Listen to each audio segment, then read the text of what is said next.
Muy buenas noches, Ivo amigos, Ivo amigas. Estamos esta noche con un nuevo segmento del Webility. El día de hoy vamos a abordar el tema sobre la historia del transporte paceño y para aquello nos acompaña el investigador David Mendoza, a quien tenemos el honor de tenerlo esta noche con nosotros. Bueno, adelante, Pamela, te cedo la palabra. Buenas noches, Ivo amigas, Ivo amigos. Buenas noches, David. Es un gusto poder contar contigo y que nos acompañes y nos cuentes sobre la historia del transporte en nuestra ciudad. Voy a presentar a todos al licenciado David Mendoza Salazar.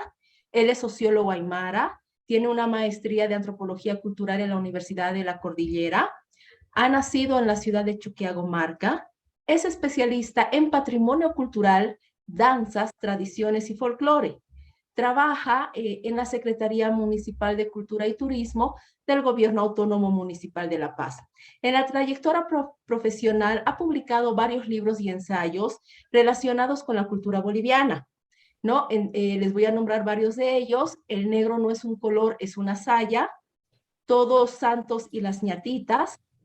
Máscaras folclóricas. El charango. El calendario folclórico.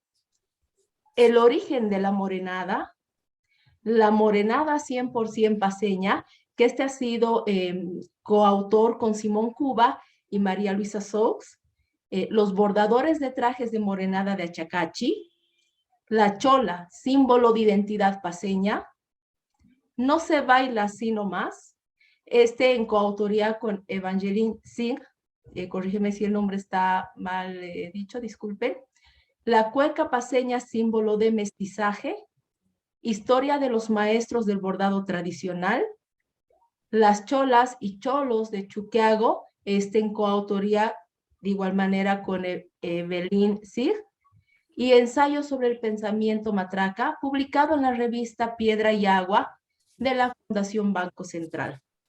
Tenemos a David, que ahora nos va a poder hablar y explicar sobre el tema que va a nutrir el conocimiento y todos los webinars que hemos estado viendo sobre transporte, movilidad en este espacio. Te dejamos, David. Buenas noches, Pamela. Buenas noches, Vania. Buenas noches, amigos. Gracias por invitarme para compartir este conocimiento sobre la historia del transporte en la ciudad de La Paz. Sabiendo que estamos en el mes de julio, bueno, es tiempo siempre de acudir a la memoria, a la historia, a la tradición de lo que fuimos los paceños y qué tipo de servicios tenemos, ¿no? En esa medida, bueno, voy a presentar esta conferencia de un trabajo de investigación que realicé el 2010 con un equipo ya de la Secretaría Municipal de Culturas, referido a la historia del transporte en la ciudad de La Paz, ¿no? Y bueno, espero que a ver les guste el tema. Es muy polémico, ¿no? Por la cuestión del transporte y bueno, voy a compartir la presentación, ¿ya? Ya. Bueno, el tema es historia del transporte paceño. La foto que ven ahí es el libro, ya que se editó el año 2010 con motivo de inaugurar el famoso transporte municipal que era el Pumacatari, ¿no? Y habíamos hecho esto como para proponer un proceso de desarrollo histórico y finalmente terminar en lo que fue el Pumacatari, pero inmediatamente vino la inauguración del teleférico, que también es otro tipo de transporte público, así que este es el texto. Lamentablemente no me queda ni uno, ¿no? Aquí en mi biblioteca, les hubiera mostrado físicamente, pero ese es el texto que tiene más de 100 páginas con fotografías a todo color que he traído esta noche para mostrarles un poco, ¿ya? Bueno, quiero partir de esta pregunta grande con dos hipótesis que tengo. ¿Qué transporte público tenemos en La Paz hoy? Esa es mi gran pregunta, ¿no? Y creo que los que estén viendo esta presentación se van a dar cuenta también si es que son ciudadanos que no toman el servicio público. Hoy post-COVID, ¿no? En la ciudad de La Paz. Y yo tengo dos hipótesis respecto a esto. El transporte público que tenemos para mí es un servicio patético, así, literalmente, ¿no? Y cuando digo patético, digo que es angustiante y que produce padecimiento, ¿ya? Porque, bueno, van a ustedes, a propósito del desarrollo que voy a hacer, ¿no? Desde mi perspectiva también sociológica, de por qué digo que es un servicio patético desde mi opinión personal, ¿no? Obviamente que tal vez muchos no van a coincidir, pero es mi mirada. Y la otra que tiene que ver con el tema de que es el transporte público, parte de nuestra patología social paseña. Y cuando digo patología social, me estoy refiriendo a un concepto sociológico que tiene que ver con problemas sociales, ¿no? De fracturas, de falta de, digamos, de una funcionalidad, ¿no? Que debería establecer cierta regularidad social, digamos, ¿no? En este sentido que cuando un ciudadano sale de su casa debería tomar un transporte adecuado a sus condiciones sociales, económicas, ¿no? Y que debería llegar al lugar que corresponde, ¿no? Y además sentirse cómodo, ¿no? En un medio de transporte, ¿no? Y tener así como una lógica, ¿no? De distribución de un transporte, además que esté integrado, ¿no? Pero como yo, aparte de haber hecho el estudio, me doy cuenta que básicamente, aparte de ser un servicio patético, digo que es una patología social porque realmente no está funcionando acorde a las necesidades del ciudadano y por lo tanto es disfuncional. Y cuando en un cuerpo social algo es disfuncional, entonces a nosotros decimos hay una patología social. No sé si me entienden en ese sentido, ¿no? A lo que me refiero. Pero entonces vayamos un poco a explicar estas dos hipótesis y a ver si coincidimos con ustedes, si realmente eso no es estos dos hipótesis que he planteado, ¿ya? Bueno, ¿cuándo empieza el transporte público? ¿Y qué entendemos por transporte público? ¿No? Básicamente es un servicio, ¿no? Que se establece en una comunidad, en una sociedad, integrado por esas vías, ¿no? De espacio público que estructuran poblaciones, estructuran zonas, estructuran barrios, etcétera, etcétera. Y yo creo que tiene que ver mucho también con el tema de la arquitectura de una ciudad, ¿no? Y la planificación urbana. Pero yo voy a ver básicamente desde el punto de vista sociológico, ¿no? Y nos damos cuenta desde ese sentido de que pues algo tiene que satisfacer desde esa mirada de planificación urbana a las necesidades sociales que establece una persona, una comunidad, una familia, ¿no? Para integrar barrios, zonas, pueblos, etcétera, etcétera, ¿no? Pero en el caso paseño, ¿no? Vamos a establecer que este estudio que es realizado con un equipo de investigación, ¿no? Parte desde el siglo XIX, ¿ya? Si empezamos desde el prehispánico, pues no vamos a terminar nunca, ¿no? Pero sin embargo, lo que viene como proceso de resultado prehispánico colonial, ¿no? El siglo XIX, ya hablando desde el momento de la fundación, ¿no? Desde 1825 para adelante, se establece ya cierta servicio, diríamos, ¿no? En la ciudad de La Paz, ¿no? Hablando siempre de nuestra ciudad. Quiero empezar con este tipo de transporte denominado, ¿no? Transporte a fuerza de sangre, que estaba a cargo de los aparapitas aymaras o pueblos indígenas. También usando las llamas, mulas y caballos, ¿ya? Como verán ustedes en las fotografías ahí, ¿no? Entonces, obviamente que no llevaban estas personas, sino llevaban elementos materiales, básicamente, ¿no? Si uno iba al mercado, uno, no sé, pues llegaba de alguna parte de la ciudad o de alguna población adyacente o de Oruro o de Potosí o de Yungas, entonces, ¿cómo se transportaba en la ciudad? Tenía que tomar, pues, estos personas que estaban a cargo de llamas, mulas y caballos, ¿no? y también, sino de los aparapitas, que todavía ahora hay, pero ya muy poco básicamente, ¿no? Si los hay, ya se han modernizado porque ya llevan en carritos, ya no cargan, pues como antes, ¿no? Hace 10 años todavía cargaban, pero ahora ya no, directamente en los mercados andan en carritos. ¿Cómo empieza el transporte público en la ciudad de La Paz? Hablando del siglo XIX, ¿no? Tenemos los famosos carruajes, ¿ya? Que llegan a la ciudad de La Paz. Hay una fotografía que les muestro en la parte de abajo, que está en la Plaza Alonso de Mendoza, ¿ya? Era una parada, ¿ya? Esa plaza de carruajes. Estos carruajes ya eran un inicio de transporte público, ya que circulaba por la ciudad, ¿no? En algunos casos también habían transportes que eran como estos carruajes, ¿no? Que iban de ciudad en ciudad, ¿no?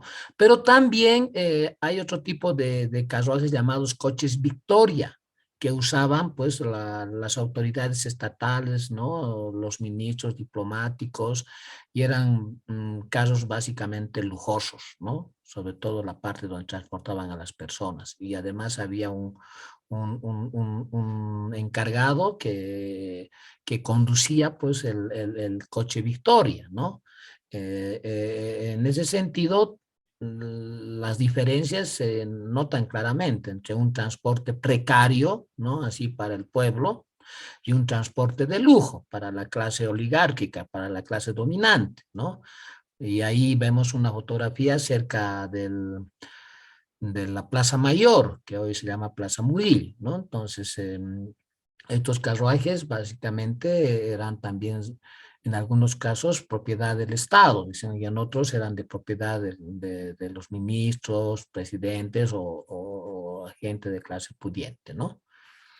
A eso llamamos carretas y carruajes. Seguimos con el transporte a fuerza de sangre, porque decimos sangre porque son los animales quienes hacen la tracción, ¿ya? En algunos casos, inicialmente eran los hombres, ¿no? Personas que llevaban, pero eso no tenemos fotografías, no tenemos referencia, no hay datos respecto a eso, ¿ya?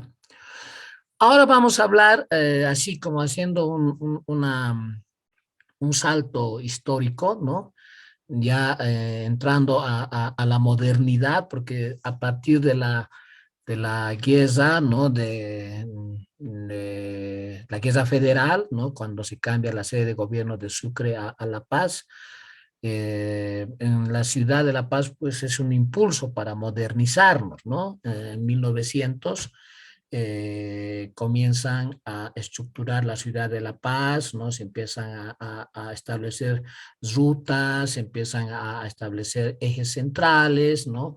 El gobierno municipal y el nuevo estado que se establece en La Paz, ¿no? Invierte mucho en la infraestructura. Hasta fines del siglo XIX, XX no teníamos luz, no habían teléfonos, ¿no? Ni siquiera alumbrado público y no había un buen sistema de transporte, pues, ¿no? Aunque en Europa ya los ferrocarriles y todo ya habían ingresado, aunque también en otro país sí, ¿no? Siglo XIX ya teníamos ferrocarriles que transportaban minerales hacia Chile, ¿no? Y también integraba todo este circuito de explotación minera, ¿no? Del estaño fundamentalmente. Entonces, en esa medida, los gobiernos liberales, ¿no? Se preocupan porque La Paz cuente con un sistema de transporte público, ¿ya? Y a partir de 1909, para celebrar el, el centenario de la Revolución de Julio, ¿no? Lanzan una convocatoria y es una empresa norteamericana inglesa, ¿no? Que logra establecer una infraestructura, ¿no? de tranvías para establecer este servicio público, ¿no? A la ciudad de La Paz. Y como verán ustedes, ahí está la terminal, que no ha sido destruida desde esa época, ¿no? tiene su propia historia. Los arquitectos seguramente saben muy bien de esa historia de la terminal. No voy a hablar yo, pero sí ahí se establece la estación principal del tranvía, ¿ya? Además, porque necesitaba el tranvía luz eléctrica, ¿no? Porque tenía la fuerza eléctrica. Entonces, en la zona de Chayapampa, ya hay un libro muy interesante de una autora, de una historiadora, que habla sobre el sistema eléctrico en la ciudad de La Paz, ya por 1900, ¿no? Y ahí en la zona de Chapampa habían bastantes caídas de agua y ahí generan la energía eléctrica para poder conectar, y también no solamente a la estación de tranvía, sino también a la ciudad de La Paz, al centro principal, al eje central, y algunas casas, y seguramente a instituciones estatales como el Palacio de Gobierno, ¿no? Entonces, ese tipo de cosas como la publicación de periódicos, el telégrafo, la luz, ¿no? La energía eléctrica, establecimiento de ejes centrales como la Montes, como la Santa Cruz, como la Arce, integrar hacia Obrajes, Sopocachi, toda esta infraestructura establece ya que hay un proceso de desarrollo de modernidad, ¿no? A partir de 1900 se habla de la modernidad en la ciudad de La Paz, ¿no? Porque está así desarrollando las fuerzas productivas. Entonces, el transporte pues tenía que ser también acorde a las necesidades históricas, sociales y políticas de la época, ¿no? Porque todo servicio siempre surge a partir de estos procesos históricos, políticos y de gestión municipal y estatal, ¿no? Si no, no tendría sentido la existencia de estos medios de transporte, ¿ya? Tenemos la estación de Chayapampa, se llamaba, ya, en esa época, y ahí les estoy mostrando también un tipo de coches, ¿no? Que existía en la época ya, de acuerdo al sistema de clases que habían a principios del siglo XX, ¿no? Con tranvías de primera y segunda clase, incluso algunos hablan de tercera clase, pero aquí les quiero hablar de este fenómeno social.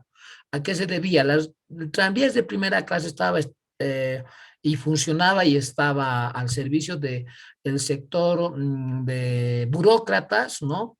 Los criollos, ¿no? Y funcionarios públicos importantes que subían a la primera clase y costaba más el pasaje.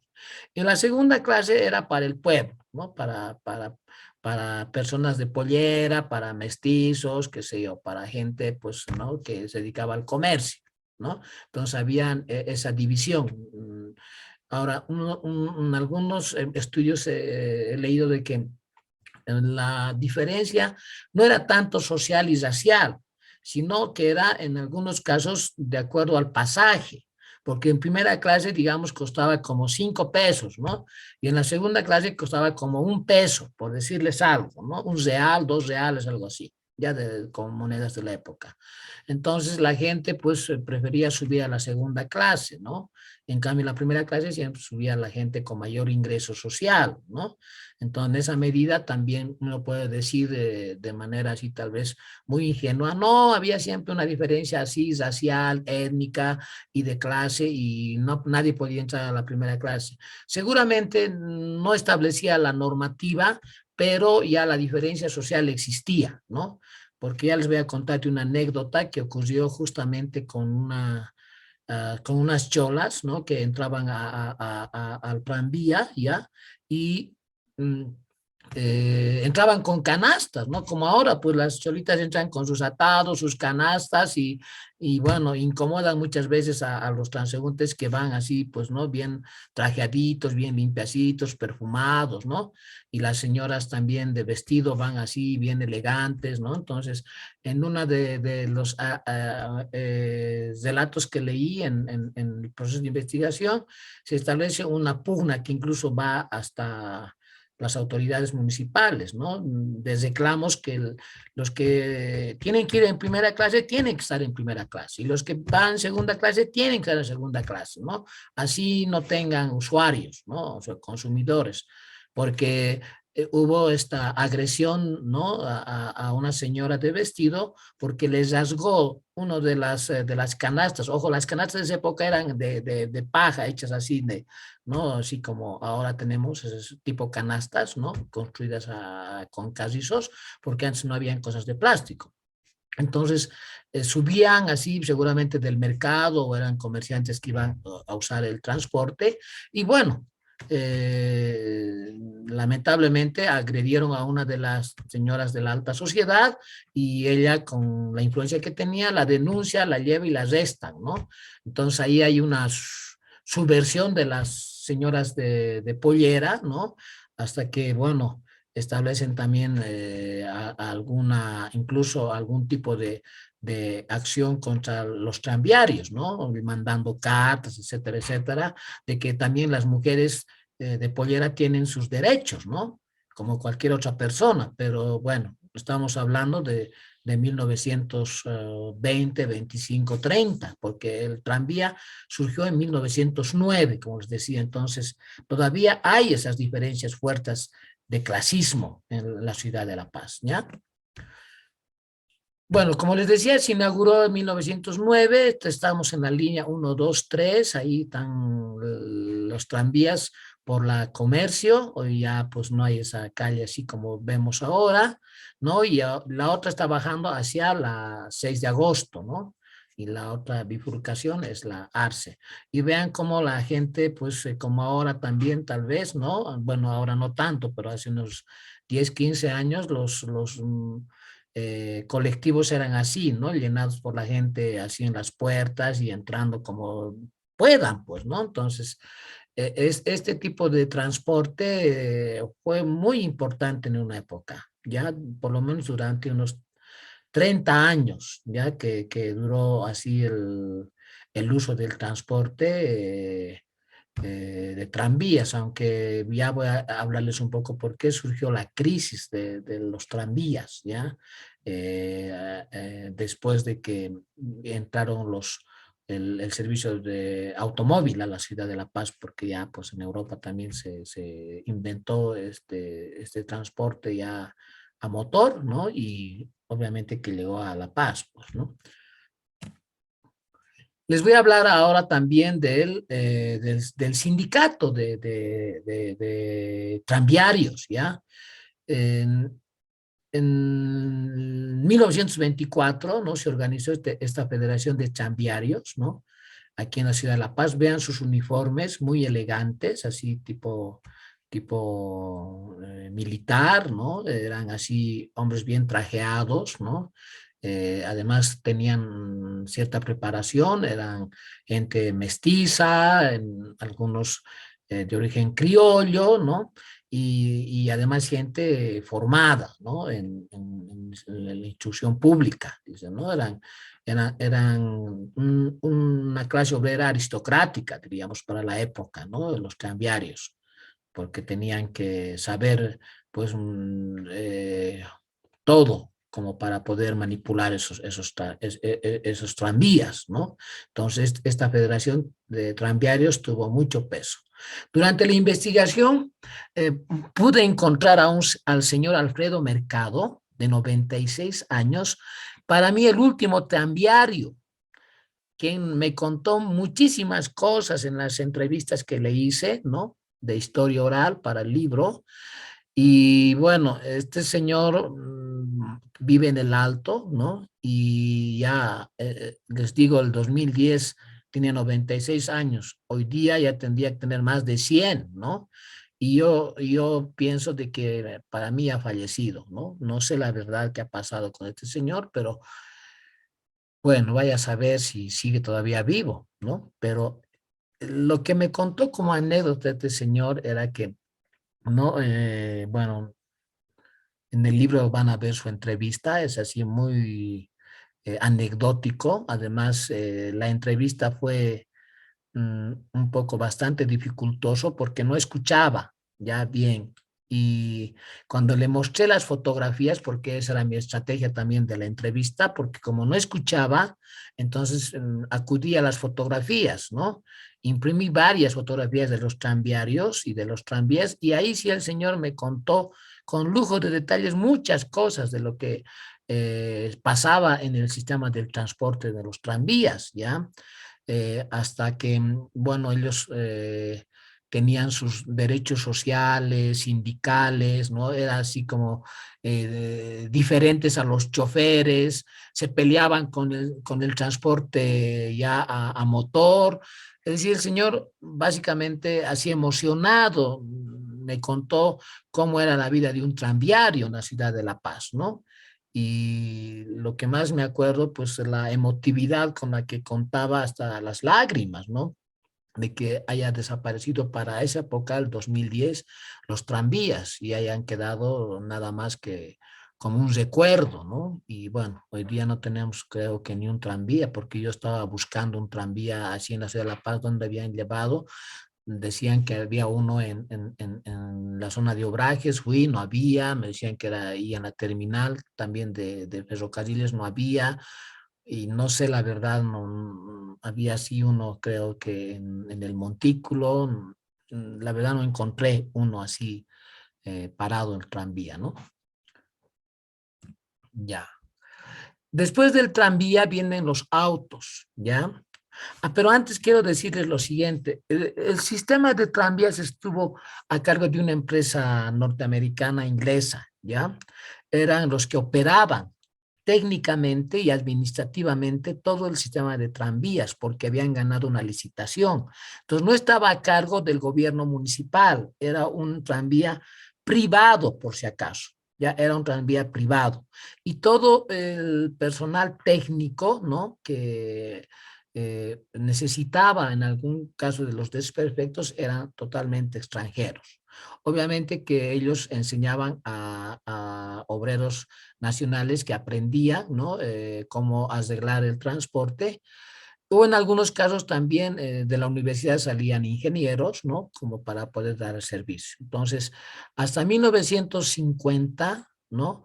Este tranvía estaba a cargo de la empresa privada, ya no estaba a cargo del gobierno municipal, aunque había una oficina que supervigilaba, diríamos, ¿no? Controlaba todo lo que sucedía, ¿no? Porque habían reclamos, habían accidentes, entonces ahí había así una oficina en la municipalidad donde se hacía cargo también para vigilar, para dialogar con los empresarios, ¿no? Con esa empresa y los gerentes. Y de alguna manera había cierta relación, pero no eran propietarios del gobierno municipal, es decir, era un transporte totalmente privado, ¿ya? Para cerrar eso. Ahora, paralelamente al sistema de transporte ah, de tranvía, ¿no? Aparecen los autos, ¿ya? El motorizado, que son autos pioneros, digo, en La Paz, y estos autos pioneros son los primeros que llegan a partir de 1904, o sea, antes que llegue incluso el tranvía, pero eran solamente casos así de familias pudientes, como este que vemos aquí de Arturo Posnansky de 1904, el primer auto que fue no importado a La Paz y llegó aquí a la casa de este señor austriaco, ¿no? Y manejaba así pues a las patadas prácticamente porque pisaba gallinas, dice, ¿no? Pisaba perros, o sea, era pues un transporte muy precario para esa época, ¿no? Pero obviamente que era de la última tecnología, ¿no? Para 1904 y a partir de ahí llegaron muchos autos. Uno llegó a Oruro, otro llegó a Santa Cruz, dicen, ¿no? Y otro llegó a Sucre, ¿no? De esos no tengo mucha referencia, pero sí tengo una anécdota también que encontré en un periódico de una competencia que hicieron entre un orureño y un paseño ya en la carretera manejando los autos para probar así como ahora tenemos el Dakar, ¿no? Pero en esa época había un Dakar así de probar los autos en una competencia, ¿ya? Y ahí en esa competencia ganó el paseño, ¿ya? Y el orureño pues se quedó muy atrás y además su auto desperfecto totalmente. Además con esas carreteras que teníamos hace, no sé, 100 años y un poco más, pues ya, ¿no? Se imagina. Entonces, llegan estos autos, ahí van a ver automóviles importados de Duplex, Studebaker, Packard, Reo, Brockman, venían de Inglaterra, ¿no? Y después de Estados Unidos, estos autos que eran traídos por mar, ¿no? Por navíos. Y muchos de estos autos que ven fueron ya acondicionados para usarlos ya en transporte público, ¿ya? Y algunos de estos se llamaban cajoncitos y otros se llamaban chaucheros, como aquí. Ya estos son los chaucheros y algunos se llamaban cajoncitos. Y vean ustedes, ¿no? Cómo es este tipo de autos que llegaron ahí en esta anterior, donde dice importados duplex Studebaker, ¿no? Y aquí unos primeros taxis, bueno, esos eran taxis que fueron de servicio público, pero aquí muchos de esos están como que ya condicionados, ¿no? Para el transporte público, ¿ya? Que para que no solamente sirvan para 3 o 4, sino también ya sea para 5 o 6 personas, ¿no? Y además ahí vemos al chofer, ¿no? Con una persona a su lado, como ahora vemos, pues, ¿no? También del transporte que tenemos en los trufis, ¿no? Y casi no ha cambiado mucho porque, bueno, las circunstancias históricas son otras, ¿no? Esto es en 1930, ¿ya? Tenemos estos otros transportes que llegaron en 1940, ya un transporte mucho más, diríamos, tecnológico, ¿no? Ya para mayor cantidad de usuarios, ¿no? Primero de la línea litoral, ¿no? Que iban hacia Obrajes y ven ese transporte bien antiquísimo que encontré en una de mis pesquisas en redes sociales, ¿no? Es con número 11, amarillo con azul. Esos fueron los primeros transportes que venían de Obrajes, ¿ya? Y este también, 17, lo mismo. Y las paradas, vean ustedes cómo eran antes, ¿no? Las paradas de estos transportes de colectivos, ¿no? Que eran, en principio, les voy a decir, sindicalizados, ¿no? Siempre fueron sindicalizados y organizados desde las primeras veces que vinieron estos colectivos, digamos, protobuses, ¿no? Y bueno, tenían sus rutas, ¿ya? Cada uno de estos transportes que se fueron así como que loteando el espacio público, ¿no? Unos Obrajes, otros de Sopocachi, otros de Miraflores, otros de Villa Victoria, ¿no? Y otros del Alto. Entonces, así el sindicato ya de alguna manera, ¿no? Estas organizaciones de personas que tenían este transporte, fueron así como estableciendo rutas, ¿ya? En algunos casos sin intervención del municipio, ¿ya? En otros casos sí, pero igual este transporte sigue siendo público y digo privado, ¿no? Sí es público, pero digo privado, no había un transporte municipal hasta 1940, incluso diría hasta 1952, ¿ya? Estos son los colectivos tradicionales todavía que tenemos, ¿no? Ahí vemos la línea Eduardo Baroa que sigue funcionando hacia Sopocachi, ¿no? Es uno de los transportes más museísticos, digo yo, que tenemos. No sé hasta cuándo tendremos este museo. Y aquí está un transporte llamado el Inmortal. Me cuentan, pero que el Inmortal ya hace como 7, 8 años se quemó, ya no saben dónde está el paradero del Inmortal y desapareció, creo, en uno de los garajes, ¿no? El dueño del Inmortal era un señor que vivía, me parece, por Sopocachi, ¿ya? Y como era una línea que venía de esa zona, ¿no? Y cruzaba todo el centro hasta llegar a la estación, ¿no? Y después volvía, ¿no? En algunos casos se extendió hasta el Alto, ¿no? Pero el Inmortal, ya verán por qué se llama el Inmortal a este sistema de transporte, a este auto Toyota, ¿no? Bueno, no voy a hablarles de las marcas tampoco porque es otro problema. Toyota, Datsun, no sé qué otros más hay, ¿no? Que venían para la época también ya importados por empresas comerciales, ¿no? Pero el transporte de Eduardo Baroa es algo para mí emblemático en la ciudad de La Paz. Cuando uno quiere hablar del transporte, hoy día no tiene que ir a un museo, ya la ciudad de La Paz es un museo porque los puede ver todavía al transporte de la línea del Eduardo Baroa, ¿no? y esos autos, pues bueno, creo que son realmente inmortales porque subir y bajar no tienen ningún desperfecto. En cambio, un minibús a veces puede tener un desperfecto, en cambio, esos autos no. Otro medio de transporte llamado San Cristóbal, ¿ya? Sindicato que multiplicaba las líneas de servicio de pasajeros, dice, ¿no? Era una línea roja de número 3. Muchos de estos autos, ¿ya? Iban hasta cierta parte de la ceja del Alto y volvían de ahí también, ¿no? Y hacían sí, su circuito en la ciudad de La Paz, ¿no? Ya es un transporte masivo, ¿no? Este del lado izquierdo es un Chevrolet, ¿ya?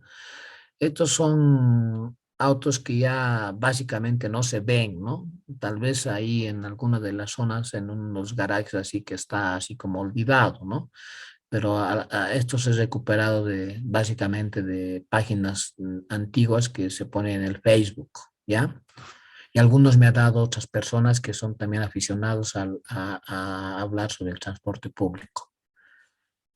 Este es un transporte llamado de Villa Victoria. Era un transporte que surgió post-Revolución 52 y así obligado a ir hacia a la zona de Villa Victoria, porque Villa Victoria, Villa Balazos, era villa de los MNEsistas, ¿no? Entonces, como el MNES tuvo poder a partir del 52 para adelante, entonces solicitaron al gobierno revolucionario de esa época que les pudieran no establecer o incorporar un transporte, ¿ya? Un transporte que haga el servicio del centro de la ciudad hacia Villa Victoria, porque también era una zona fabril, no se olviden, ¿no? Solín, Forno, todo estaban por esas zonas también, Pura, todo. Entonces, pues hacían ese servicio, ¿ya? Era, les voy a contar de otra anécdota de esta línea de Villa Victoria, ¿ya? Con respecto al aumento de pasajes. Ese fue otro de los detonantes siempre en el transporte privado, ¿no? El aumentar los pasajes de acuerdo también a la economía de la época. No nos olvidemos siempre, como les decía, que el contexto es histórico, ¿no? O sea, no podemos establecer si no sabemos cómo funcionó el modelo económico de la época, ¿no? En sus distintos momentos, pues, de auge de la plata, auge del estaño, ¿no? El auge de los hidrocarburos, del caucho, todo. Entonces, todo eso marca también este proceso de desarrollo del transporte público, ¿no? Entonces, en pleno gobierno Víctor Paz, ¿no? La Central Obrera Boliviana ya funcionaba, Lechino Kendo era el capo de los obreros, ¿no? Y las milicias y los sindicatos de vecinos de las zonas, pues, estaban muy bien organizados y tenían fuerza y poder, ¿no? Y mandan una carta a la Central Obrera Boliviana indicando de que el transporte de Villa Victoria no está cumpliendo un buen servicio, porque no les lleva hasta el lugar que establecía la parada, ¿no? Y que los dejaba a medio camino y que debían subir ellos así como 3, 4 cuadras, y eso les parecía a los vecinos realmente un ultraje, ¿no? O si quieren subir, dice, unas 2 cuadras más, que les iba a pedir un aumento en el pasaje. Entonces, el sindicato también se hace presente en esas reuniones y dice, bueno, nosotros quisiéramos subir hasta donde ellos viven, ¿no? En esa montaña de Villa Victoria, pero lamentablemente las calles, el espacio público está muy mal, ¿no? Y nuestros autos se están malogrando. Y por eso es que llegamos hasta la mitad, porque no hay unas buenas calles, ¿no? Entonces ahí hay una pugna, ¿no? Entre vecinos y transportistas, ¿no? Y la Central Obrera Boliviana, ¿no? Pensando que van a estar al lado de los vecinos, pues se ponen del lado de los colectiveros, ¿ya? De la línea de Villa Victoria y les dicen, bueno, vamos a quedar lo siguiente, que van a subir hasta su parada, unas 4 cuadras más, pero tienen que aumentar el pasaje, no digamos como ustedes consideran, sino un pasaje de aumento mínimo, y quedan así, ¿no? Y finalmente el sindicato Villa Victoria pues, logra subir hasta donde era la parada, pero Yo me pregunto hasta ese momento, ¿ya? Y les voy a ir dando mis opiniones respecto a eso, ¿ya? Estos son colectivos de la línea Simón Bolívar, ya los que van a la ciudad del Alto. Y ahí hay otro también de los medios de transporte que ya son micros, pero que les llaman así los lechuguitas por el color de capote que tenían, ¿ya? Y también muchos de los transportistas, ¿no? Y sus autos tenían así como nombres, ¿no? De personas, como ahora, ¿no? Así como apodos. No nos olvidemos que en carnavales los medios de transporte son bien agasajados, ¿no? Así totalmente son challados, pues, ¿no? Y en cara de uno de los sindicatos, los transportes eran así la costumbre de challar, ¿no? Y de que el transporte y todos los engranajes y todo el motor y todo duren pues buen tiempo y no se arruinen en la ciudad de La Paz, ¿no? Es más o menos el animismo y las costumbres tradicionales que tienen hasta ahora los transportistas, ¿no? Bueno, vamos a hablar ahora de los taxis. Ya hemos hablado de los colectivos, hemos hablado de los chaucheros, hemos hablado de los taxis. ¿Cómo surge el servicio público de los taxis?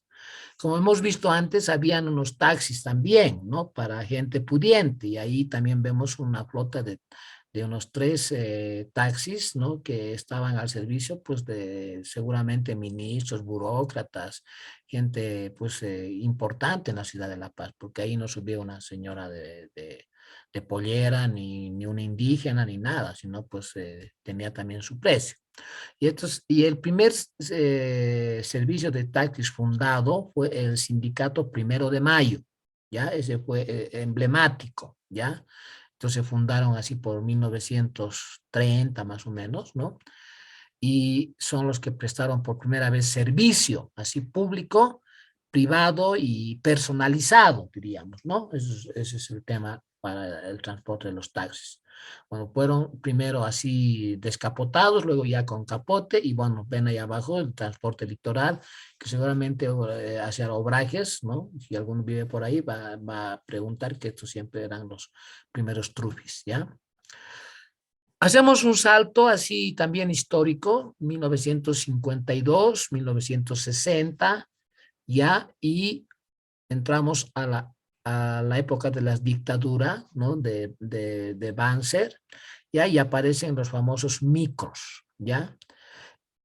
El transporte público, les digo, como organización social, ya por lo que he podido investigar, siempre han estado del lado de los gobiernos, así de los gobiernos de turno, sean demócratas, no sean demócratas, dictadores, militares, civiles, siempre han estado del lado de, de los gobiernos de turno. Primero por el tema de los hidrocarburos, segundo por el tema del pasaje, tercero por la importación de los autos, ¿ya? Y les voy a contar una anécdota respecto a esto y un análisis sociológico que yo me he preguntado cuando he hecho el análisis del transporte. ¿Por qué no hemos tenido en el gobierno revolucionario del 52 un transporte público estatal o municipal, ¿no? Sabiendo que había una gran revolución, ¿no? Que entre comillas era de los sectores populares, obreros, campesinos, ¿no?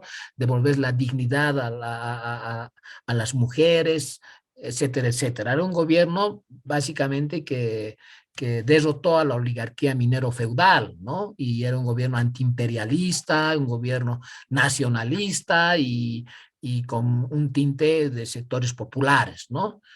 Pero a pesar de esas condiciones sociales, económicas, políticas y todo, no surgió un transporte nacional, diríamos, un transporte municipal que haga el servicio de calidad, diríamos, a los ciudadanos paseños en todos sus estamentos, diríamos, ¿no? Porque de acuerdo también a los procesos históricos y crecimiento de la población, el desarrollo de la infraestructura urbana, pues exigía, ¿no? Que no solamente haya un transporte privado, sino también que haya un transporte público, estatal, municipal, ¿no? Y yo al mismo tiempo me respondo de que las condiciones políticas siempre establecieron una alianza entre los sectores de gremios de los sindicatos de choferes, ¿no? Con los gobiernos de turno. Es decir, era una fuerza social de base, ¿no? Que apoyaba a todos los gobiernos de turno. Entonces, eso les permitía una negociación básicamente en los pasajes y en el monopolio del transporte privado, ¿ya? Y por eso es que hasta el 60, diríamos, y el 64, que es la contrarrevolución, ¿no? Y empiezan ya los gobiernos así militares, ¿no? Hasta que llega el gobierno de Banzer, ¿no? El 71, con el Plan Cóndor. Entonces, los choferes se constituyen en los primeros, ¿no? Organizaciones sociales que apoyan a estos gobiernos dictatoriales. Entonces, pero no eran apoyos gratuitos, ¿ya? Eran apoyos condicionados, ¿no? Porque les decía, les vamos a apoyar, les vamos a dar todo nuestras cartas de apoyo, nuestras movilizaciones para que el gobierno se establezca, ¿no? Contra los comunistas de Torres y todo, pero a cambio de que nos den, ¿no? Un monopolio del transporte, que ahí surge casi el monopolio desde el 71 para adelante, y además diríamos, negociación con respecto a los pasajes. Y si subía la gasolina, iban a subir los pasajes. Si subía el pan, iban a subir los pasajes. O sea, todo el tiempo era la pelea de los pasajes, ¿no? Siempre era así. Y siempre tenían razón los del transporte público. Ahí les muestro un monedero para cobrar en micros, que eran así muy selectos, ¿no? Los micros se fundaron para una élite de la zona sur, ¿ya? Era un transporte de lujo frente al transporte que tomaba la ciudadanía común, ¿no? Que eran transportes, pues, muy precarios también, ¿no? Y además tenían dificultades muchas veces, como les decía, el de Villa Victoria, de subir hasta ciertos lugares del Cerro, no llegaban hasta la parada, como ahora los famosos tramiajes, ¿no? Que para mí sigue siendo casi lo mismo, dirían, pero en otras circunstancias históricas, ¿no? Entonces, a partir de la década del 70, 71, ¿no? Surgen estos micros, ya para mí un transporte muy politizado, ¿no? Un transporte muy elitizado y además sin mayor porvenir ni futuro, como lo vemos ahora, ¿no? Pero bastante diríamos, de beneficio para un sector social, ¿no? Ahí no entraban ni uno más, sino todo el asiento completo y además no podían entrar señoras de pollera, en algunos casos con atados, con EPIs, como dicen, con canastas y todo. Entonces era un transporte así de cierta clase social, ¿no? Y finalmente, para 1983, en el gobierno de Siles Suazo, ¿no? Cuando se hace la alianza entre el MIR y el Siles Suazo, el MNS de izquierda, y donde entra por primera vez el Partido Comunista en unas elecciones, entonces se funda el famoso ENTA, ¿ya?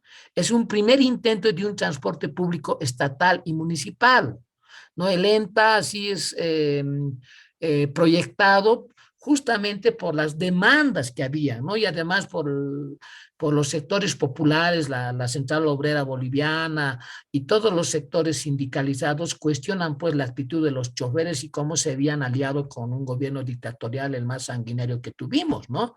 Y bueno, pues ahí es básicamente que el gobierno de esa época, ¿no? Canaliza una demanda sentida, ¿no? Después de, no sé, pues de 30, 40 años, ¿no?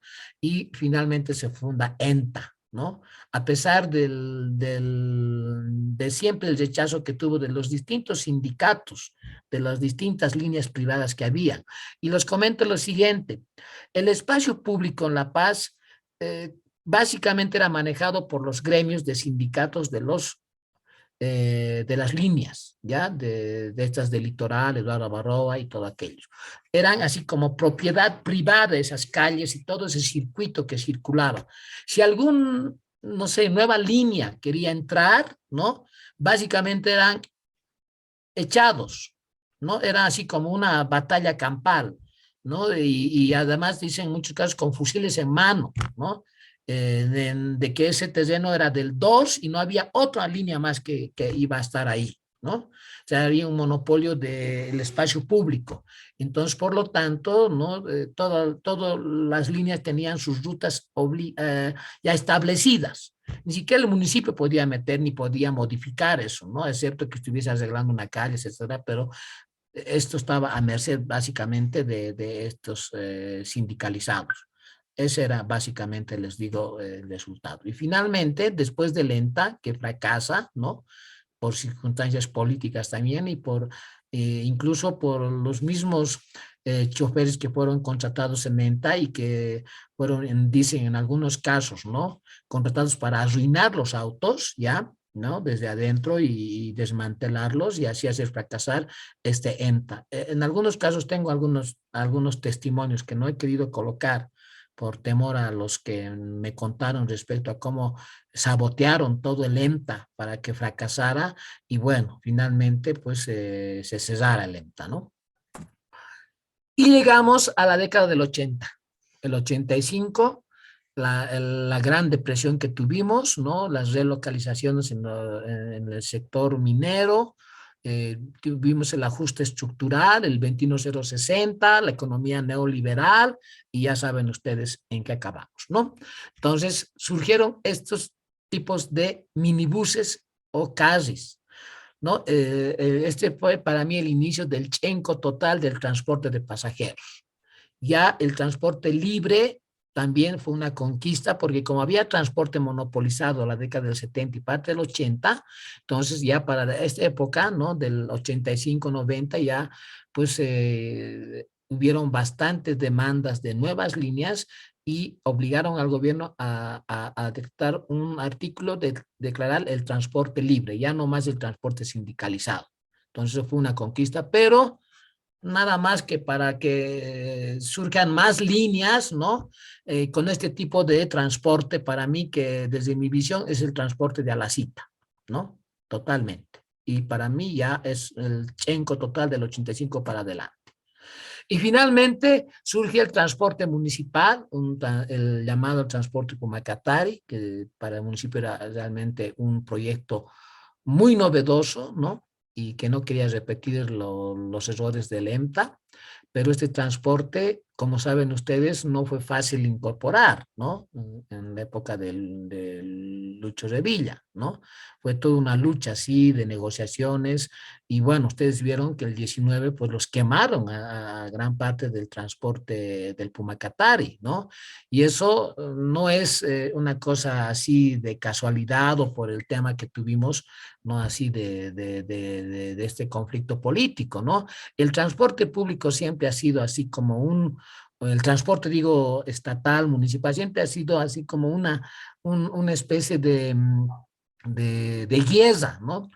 Porque el transporte privado pues no acepta el transporte municipal ni estatal, ¿no? Porque este transporte municipal es para mí un transporte digno, ¿no? Digno, digo, en el sentido de dar la comodidad como debería ser a un ciudadano pues de esta época, ¿no? Y cuando yo hice una investigación internacional respecto al transporte municipal y estatal, básicamente es el único país casi que no cuenta con un transporte municipal o que a muy tardíamente, el 2010, no se estableció, o el 80, así muy esporádicamente, ¿no? En muchos países, como ustedes sabrán seguramente, hay el transporte municipal y es no de 10 años, de 30, 40 años. En Europa, ¿para qué les cuento? Todavía sigue funcionando el tranvía, ¿no? Y bueno, pues uno dice, ¿por qué el tranvía ha fracasado? ¿No? Esta parte les cuento también, así como una anécdota, como algo que ocurrió en 1950 para entrar al 52, que el transporte privado, de sindicalizado, ¿no? Siempre cuestionó el transporte del tranvía, porque decían que les perjudicaba, que no dejaba fluir, que eran ya este transporte anacrónico, era ya pasado de moda, ya no se daba en Europa, y que el transporte moderno, el transporte ya pues así de la época, era el transporte a ruedas y que era el mejor transporte que podíamos aceptar y ya no el transporte del tranvía. Y además que el tranvía en sus últimos 10 años, es decir, después de la guerra del Chaco, desde el 40 para adelante, tenía muchos desperfectos y además había muchos accidentes. Pero les voy a contar en un estudio que, bueno, en un relevamiento de información de que por qué tenía muchos accidentes. Y también el señor este que entrevisté me contó respecto a que los técnicos ya que operaban y arreglaban incluso, ¿no? Porque había una unidad técnica para arreglar desperfectos. No eran ya, ¿no? Como gente entendida. Incluso hasta decían ahí en uno de los que la persona que había estado a cargo de una unidad técnica del arreglo de tranvías era un panadero, ¿no? Un panadero y que no tenía garantía de haber aprendido ni cómo funcionaba un tranvía, ¿no? Entonces, ya para 1950 se llegó a ese colmo, ¿no? Seguramente porque ya pues había mucha pelea contra el transporte de tranvías y ya la empresa dijo, bueno, nosotros dejamos esto y lo vamos a pasar al gobierno municipal. El Consejo Municipal, el 50, creo que ya estaba Nardín Rivas, y propone, dice, ya nos haremos cargo nosotros del tranvía. Pero otros dicen, no, ¿cómo pues ese tranvía no sirve? Ya está fuera de servicio en todas partes del mundo. Nos vamos a hacer cargo de un muerto. ¿Para qué? No necesitamos cierren el tranvía. Más bien retiren los tranvías y que ya tengamos el transporte a ruedas, ¿no? Y además que está perjudicando. Pero en ese momento, ¿no? Cuando ya les quiere incluso casi de regalo les quiere dar la empresa Royal Company y ellos no se hacen cargo, ¿no? Directamente ni siquiera plantean que van a tener un transporte municipal. Alguno que otro concejal dice, ¿no? Debemos entonces nosotros tener un transporte ya nacional, municipal, que sirva a las necesidades de los ciudadanos paseños, ¿no? Pero nadie le da bola directamente. Así que se retiran en 1950 los tranvías, ya no entran más en servicio, ¿no? Los despiden a todos los obreros, incluyendo al panadero, ¿no? Que decían que se hacía cargo de un área técnica y que, bueno, dan paso, pues, al monopolio del transporte, ¿no? Privado, al transporte sindicalizado, ¿no? Y hasta el 2010 que el gobierno municipal finalmente, ¿no? Establece el Puma Qatari. Y para mí fue realmente así como un sueño que yo tenía como ciudadano después de todo lo que estudié y conocí y todo lo que analicé durante 100 años del transporte urbano en la ciudad de La Paz. Y finalmente, yo pensé que iba a terminar aquí, apareció el famoso teleférico, ¿no? Del 2012, ya un transporte también que no fue, les digo así, como una novedad en el gobierno de Evo Morales. Ya en el gobierno de McLean también se estableció un proyecto de un transporte aéreo, ¿ya? Y que en ese momento también los choferes se opusieron a ese tipo de transporte, incluso a un tipo de tren, porque eso me estaba olvidando, también el 50, 52, también muchos hicieron estudios y hicieron licitaciones y querían establecer encima de los rieles o por alguna áreas así periféricas este transporte moderno, ¿no? Ya no así tranvía tirado por electricidad y por esos cables, sino ya un transporte motorizado, pero transporte así de tipo ferrocarril, ¿no? Pero siempre se opusieron los del transporte sindicalizado. Y lo mismo pasó con el teleférico. Fue seguramente las condiciones sociales, ¿no? Que estableció el gobierno de Evo por la fuerza social que tuvo y los movimientos sociales que prácticamente impuso, ¿no? Este tipo de transporte para la ciudad de La Paz. No es un transporte masivo que sea así solución al transporte urbano que tenemos, ¿no? Pero sí es un transporte turístico, sí funciona cuando hay bloqueos o cuando el transporte, ¿no? Como siempre, no presta el servicio porque tienen alguna demanda y este transporte funciona, ¿no? Y bueno, gracias. Esta fue la exposición de la historia del transporte en La Paz. No sé si estoy a tiempo o me falta. Sí, hemos cumplido con el tiempo. Ya. Bueno, ¿Puedo bueno, dejar de compartir? así es, por favor. Ya. ¿Listo? Ya. Bueno, David, Bueno, no sé si ha sido interesante la exposición, pero finalmente, así que para concluir, eso de decir que tenemos un transporte patético, no sé si estarán de acuerdo, pero yo sí tengo esa mirada y un transporte totalmente así, pues no adecuado a las condiciones en las que tenemos hoy día, ¿no? Porque yo que uso el transporte siempre, porque no tengo auto privado, y he estado en Europa durante muchos años, ¿no? Me doy cuenta que aquí lo más terrible que tenemos es el transporte público para los ciudadanos paseños, ¿no? Y para que vean ustedes, en una primera época, el alcalde Luis de Villano, en un discurso, dijo que el transporte Pumacatares se iba a respetar, iba a pasar por el centro de la ciudad, ¿no? Iba a establecer así líneas propias. Pero ¿qué pasó con el transporte sindicalizado? Le dijeron, entra y pues no sale más del centro, ¿no? Y ahora, ¿por dónde va? Por la periferia, ¿no? Y por lugares donde, bueno, básicamente, obviamente que hay servicio, pero es difícil tener un transporte para mí con comodidad, con dignidad y con respeto, como se decía, y además un transporte moderno a la altura de lo que está viviendo hoy día la ciudad de La Paz, ¿no? Bueno, muchas gracias. Eso sería mi presentación.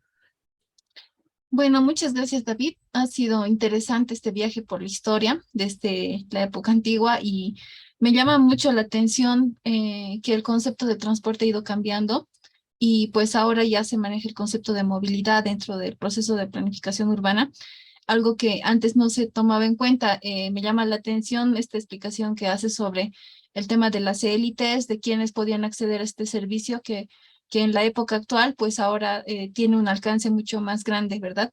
También que el que se haya dejado de utilizar los tranvías, ¿no? Y esto ha pasado después de la Guerra del Chaco.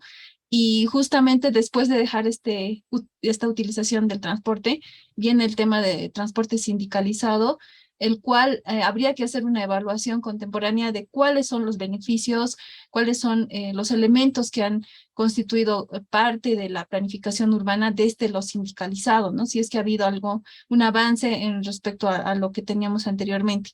Bueno, no sé si tú, Pamela, tienes alguna consulta para David. Vania, claro que sí, pero creo que tú ahorita has hecho pero una consulta para hacer un poco más por orden. Yo después continúo con la mía. Ok. Bueno, es esta cuestión, ¿no? De si hay alguna evaluación sobre el tema de cómo ha ido evolucionando el transporte, pero desde lo sindicalizado, ¿qué se podría decir en la época contemporánea respecto a la época histórica? David, no sé si... Bueno, respecto a ese tema, no hemos hecho una evaluación respecto a cómo finalmente está funcionando el transporte sindicalizado, porque este fue un proceso de desarrollo histórico, ¿no? Hasta el teleférico, pero ahora más referido a las líneas, ¿no? Referido más al proceso de desarrollo, digamos, de lo que significa el servicio técnico, diríamos, ¿no? Los cambios que han habido, ¿no? Y por lo que yo te puedo decir personalmente, pues es para mí un fracaso total, ¿no? Totalmente. O sea, yo veo que tenemos como que sostengo, hay un transporte de a la cita y un transporte, si quieres llamar movilidad, si quieres llamar, no sé, o con otro nombre un poco más moderno, para mí, pues eso no cambia el servicio mismo que se da al ciudadano, ¿no? Si no suba al Pumacatari, ¿no? Y se da cuenta cuáles los beneficios que significa ir de un punto a otro y uno sube a un carro o sube a un minibús, te vas a dar cuenta, o sigue subiendo al 2, ¿no? Te vas a dar cuenta de las diferencias. O cuando tú tomas de la Pérez hacia la Ceja, ¿no? Te dejan en la Ceja, tienes que tomar otro, y otro, y otro, ya pues te das cuenta cuál es la incomodidad, ¿no? Y además el servicio para gente discapacitada, por Dios, eso es realmente algo que va contra los derechos humanos incluso, ¿no? No tenemos un transporte para personas discapacitadas. Si una persona está en silla de ruedas o tiene alguna discapacidad en los pies, olvídate, no va, no sale de su casa, ¿no? Porque pues no lo va a hacer porque el transporte es totalmente inadecuado para ese tipo de personas, ¿no? Si haces, yo he estado en Viena durante mucho tiempo, he estado en París y he visto cómo el transporte está básicamente así orientado, incluso para este tipo de gente discapacitada, ¿no? Pero hoy no tenemos ese tipo de servicios, excepto que el Pumacatari sí te puede dar algún tipo de servicios respecto a ese tema, ¿no? Pero otros transportes que tenemos, básicamente, pues para mí es un colapso total, ¿no? Y no quiero referirme de que si es un fracaso o no, pero yo creo que si preguntas a los ciudadanos de hoy día que toman el transporte público y la matanza que hay a partir de las 6 de la tarde para subir al alto y la ausencia de paradas, señalización, si todo aquello, por Dios, no, pues ya diríamos en dónde estamos, ¿no? Y bueno, claro, hay también un tipo de transporte todavía, como tú dices, tal vez no en la magnitud de ese tipo de clases sociales que tuvimos con el tranvía, pero si uno tiene un auto propio, de alguna manera tiene cierto privilegio, ¿no? Cierto privilegio, pero si eres un usuario de transporte público, ya te deseo que camines, ¿no? En ese transporte. Realmente es inadecuado totalmente, ¿no? En cambio, en Europa y en otros países al revés, ¿no? La gente toma el transporte público porque le parece mucho más cómodo, ¿no? Que tomar y andar en su propia movilidad. Eso hacen para viajar fin de semana, pero aquí tienes que usar tu transporte privado para ir de un punto a otro. Y si hay bloqueos, y si hay una serie de trabas y no sé qué, ya, chao, ¿no? Directamente caminas a pie. Así que para mí esa sería mi respuesta. Gracias, David. Bueno, ha sido muy interesante lo que nos has compartido. Eh, Estoy de acuerdo con Vania, me pareció muy interesante lo que nos contaste de la división social y económica que había, digamos, en el uso del transporte público, del tranvía.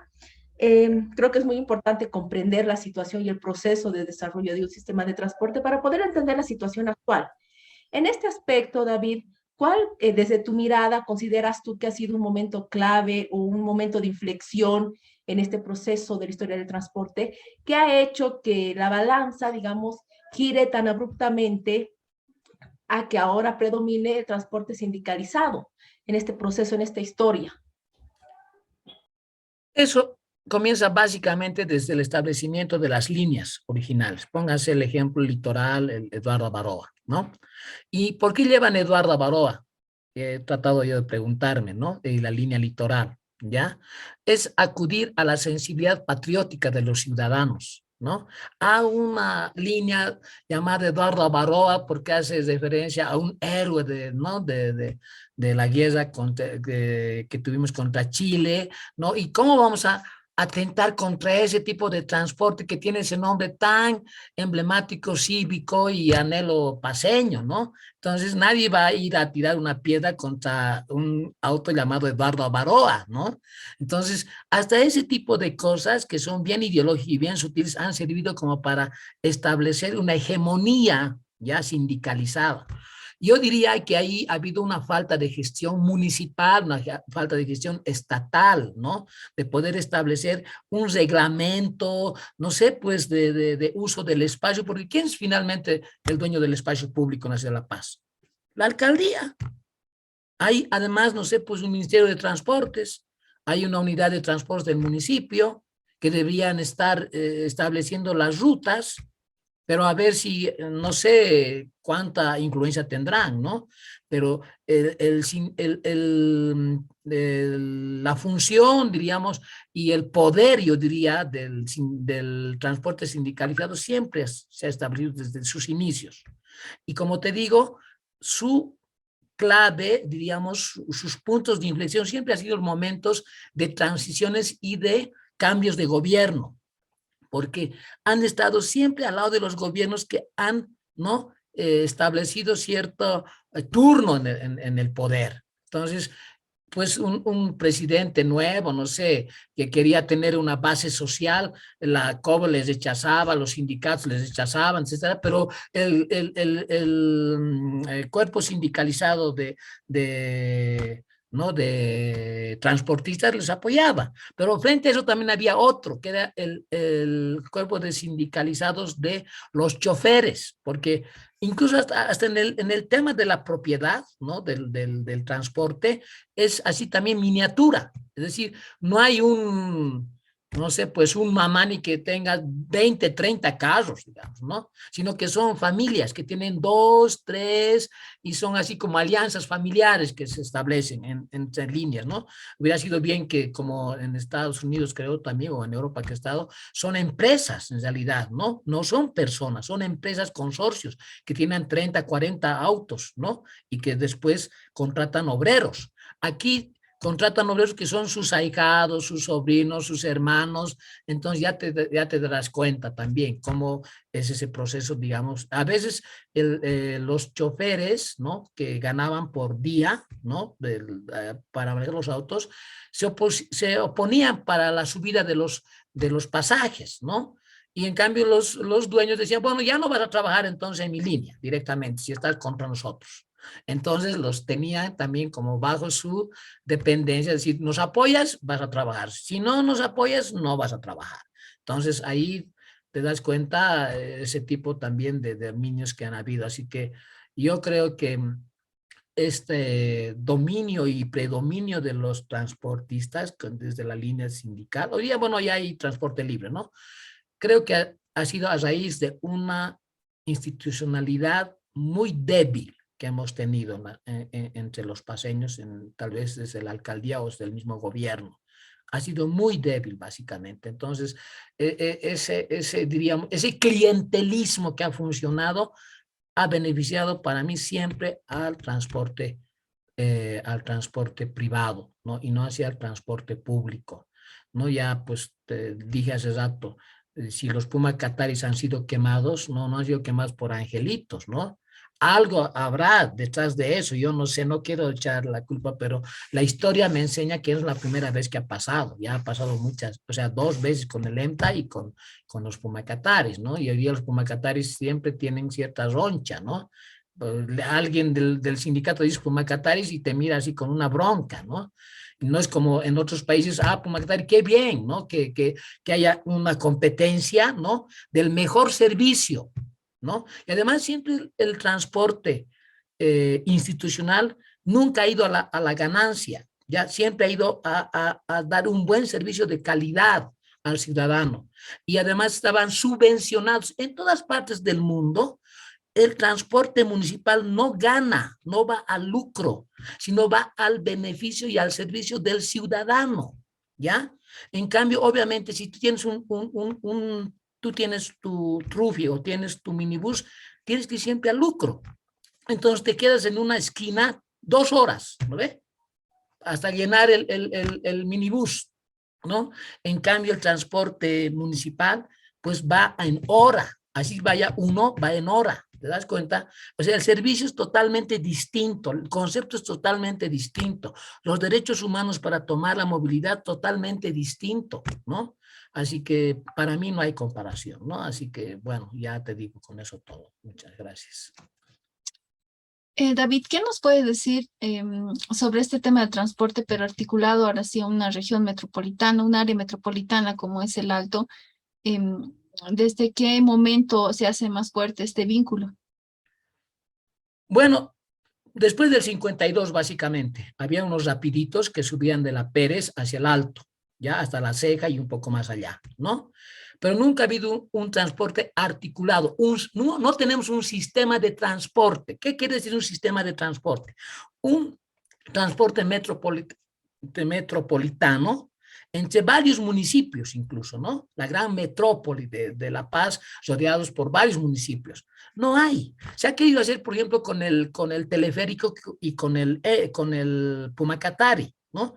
No ha funcionado, ¿no? Es que no hay una lógica, la gente no piensa, ni las autoridades tal vez de que tiene que haber un transporte articulado y un sistema de transporte, donde tú bajes del teleférico, tomes un minibús o un transporte, vayas al punto B y de ahí tomes otro y vayas al punto C y así se articula, ¿verdad? No, pues aquí uno tiene que buscarse las maneras de ir al alto, ¿no?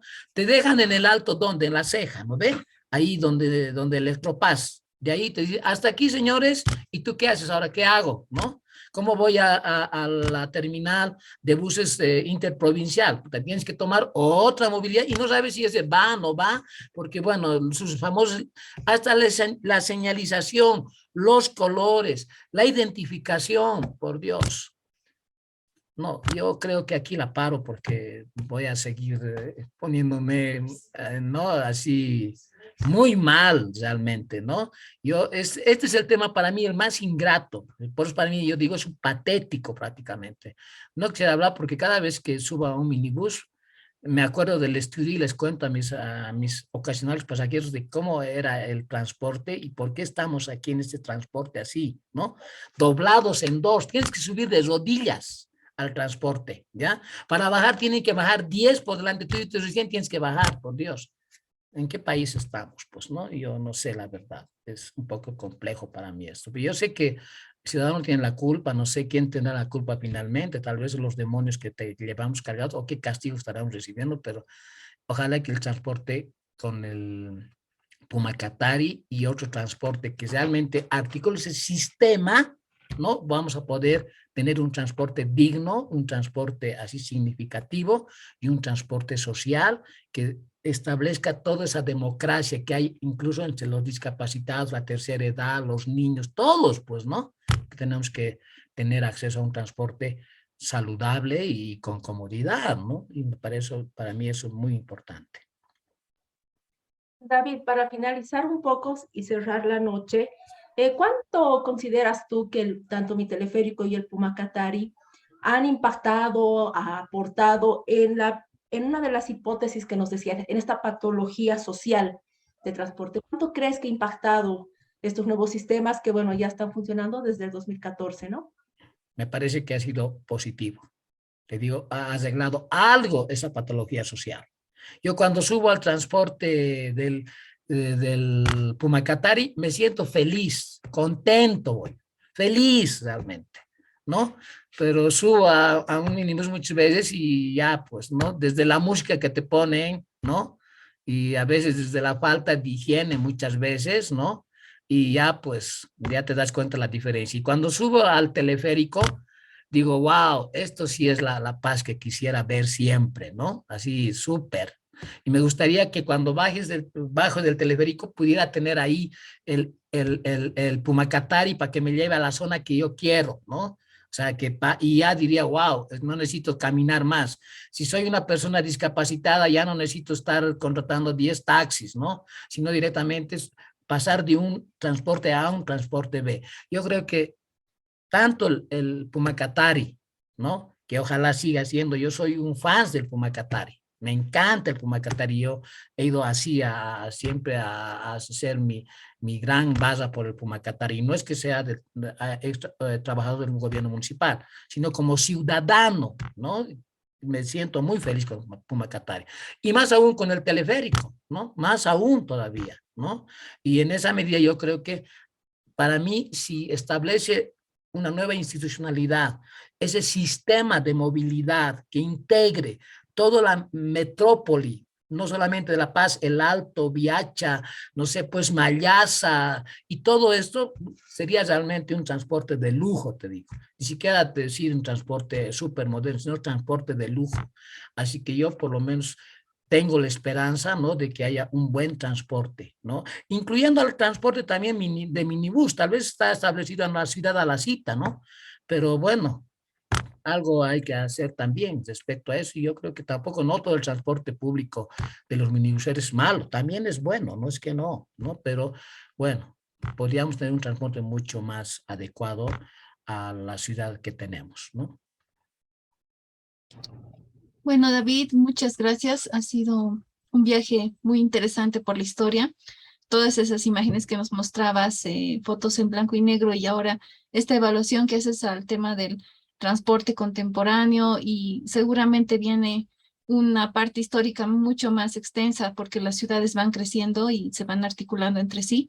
Te agradecemos a nombre del Webbility, a nombre de Aide Vascopé, Jimena León, Pamela Zambrano y mi persona por haber estado esta noche con nosotros y esperemos verte en otra oportunidad con algún tema similar respecto a la movilidad y el transporte.